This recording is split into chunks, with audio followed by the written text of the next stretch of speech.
interact with them as well. And it just flows. And it just flows. It really makes a difference. Where have you played? Have you played all over United States? Been to Europe? Yeah, we've been pretty much all over. I lived in Atlanta, Georgia. I've traveled with the Strawberry Alarm Clock years ago. And Strawberry Alarm Clock. Yeah, well, that goes back. From that family, Bill Holmes, the same manager who managed me, and that's how I did a single, a couple of albums, But it's a band. It was a single artist, but with a band concept. I was just part of a band. What was the wildest thing that ever happened to you while you were on the road? Playing in front of 100,000 people with the Allman Brothers. Oh my gosh! It was just kind of chaotic, and all the people, 100,000 people. It was great. That was a rush. Where was that? This was the Love Valley, North Carolina. And the mayor of the town, we had like this movie set, like a country western movie set, and it was like a rodeo setup, and just like a coliseum, kind of just a really great scenario. And we'd go and have dinner, all the bands, the Allman Brothers and our band, Big Brother Ernie Joseph at the time. And great stories. Strawberry Alarm Clock. We're all good friends who help each other. And the mayor of Love Valley, North Carolina, Andy Barker, who's still alive to this day, and I'll have to call him someday and surprise him. There's a lot of talent in Ventura and Santa Barbara. There's just an awful lot of talent here. Yeah. It blows me away. A lot of up-and-coming people that are just so good. And a lot of people who have risen to the top and are, retired or semi-retired, who, every once in a while come out and do a gig or do a fundraiser. It's just really great. I used to live in Palm Springs, and the church I went to, which was the Church of Religious Science, and it was Tom Costa's church, by the way, who was an old bartender, very cold minister. He had this just an array of talented people come on and either play or sing at church. I mean, going to church at Dr. Tom's was like going to a concert every Sunday. Wow. It was just amazing. Good for the soul. Yeah, it was. It was. So, Karen, did you say you played in Europe? Well, yes. We started here with the Classic Hits Tour. The Classic Hits. Yeah, covers, good old cover songs. Yeah.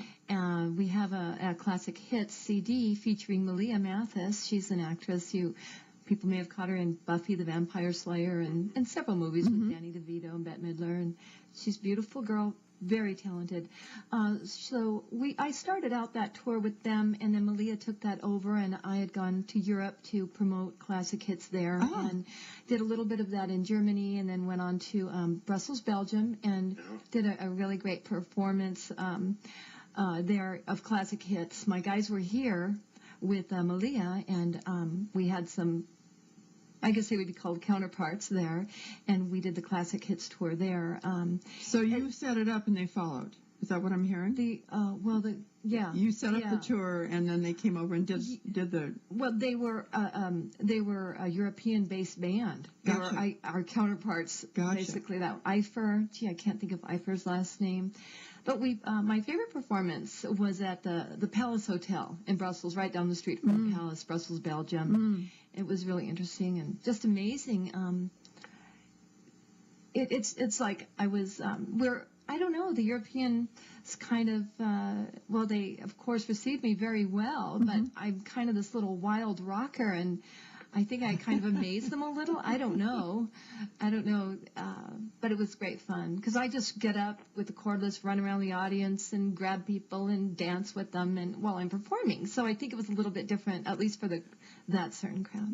Very energetic. Well, it is a little different in Europe. I'm always amazed at the difference between America's Got Talent and Britain's Got Talent. Yeah. The audience is just completely different. I think we're a little on the, what's a nice way of saying jaded, but, we're a little over-sophisticated sometimes. Yeah, we expect an awful lot, where they seem to be more receptive and more, more appreciative. Yeah. Yeah. That's exactly. Even on the East Coast, right, Ernie? It's a little bit of a different vibe. Yeah. Ernie, I had mentioned to her that I think you had some interesting breakdown or something on the road back in the Southeast tour. Not a mental breakdown. No, car. That always happens. A car breakdown? Beyond that, when you get, everybody does. Yeah, how did you overcome that, Ern? Or your tour bus is out. And we've been in those situations where been blessed to have a mechanic, around to help us, but we had some close calls, and that's exciting, though, just the tour bus and everything, and just living the music and breathing it. How do people stay, that close together and tour constantly together 24/7 and maintain a close relationship the way you have? That's a good point. It's hard to find good people. I was just blessed to find the right combination.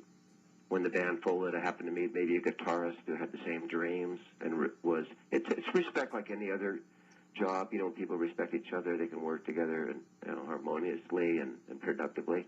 But when you're not, it's like pulling teeth. Yeah. I'm just lucky I found the right table. Yeah. Well, I think it's why bands break up, don't you? Yeah. I mean, they're just together all the time when they're on the road. And part of the criteria is to, just to be easygoing. And when there's something, it kind of diffuse any negative vibes, and that's what I kind of, just respect a person like you want to be respected and treated, and that general rule, which I was brought up with, plays a vital role in that, and I think then you meet the right people, and it wasn't that easy. You try people, and they kind of don't fit. Yeah, absolutely. You got to give them a shot at it, and when it feels right, when it's right, and it's really working, all the mechanisms are working, and it's you feel that you're clicking, and you're creative.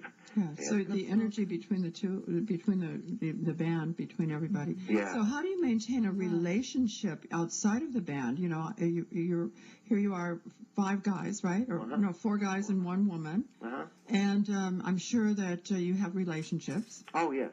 So how do you maintain that when you're on the road? Do you take your relationship partners with you? At times, yes, we do. At times, it gets tough, but we're blessed to have good people behind us. I know Karen's husband Carl is just great. He was really a great influence with the band and helped us get our start. Here as far as being a house band and good people, that got behind us, and that it just gets the whole vibe. It's all in the vibe. So everybody takes care of each other. Yes, exactly. Yeah. Are there children?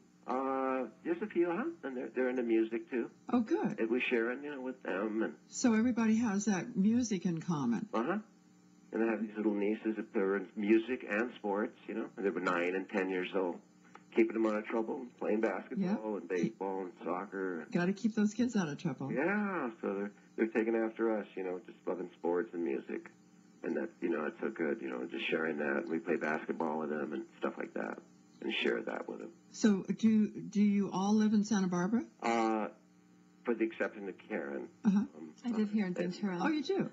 Okay. But I go to Santa Barbara all the time. All the time. Yeah, to rehearse. Well, it's such a horrible drive, isn't it? Oh, I think it's beautiful. Oh, yes, you're being funny. Yeah. Yes. I look forward to it. I drive up to Santa Barbara. I think, why do you want to go anywhere else? I mean, we are so lucky to live in this area. It's just incredible. Yeah. So we're here today on the Dr. Bunny Show with Karen Perry and Ernie Joseph, both from the Brian Faith Band. If you have a question you'd like to talk to them about, if you want to talk to me, it's 639-0008, 639-0008. So what's coming up for you as far as any shows that you're playing, or are you going to be down in Ventura? Do you have something that you want to tell us about? Eventually when we get, we jump with Johnny Potts. He's right now working in the arts now. And so he's going to get back with us, and then kind of giving him time, and then we're going to do some local shows up and down the coast.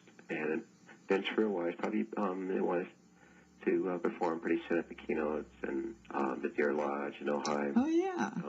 Yeah, so we'll be rocking there pretty soon. Our old stomping ground.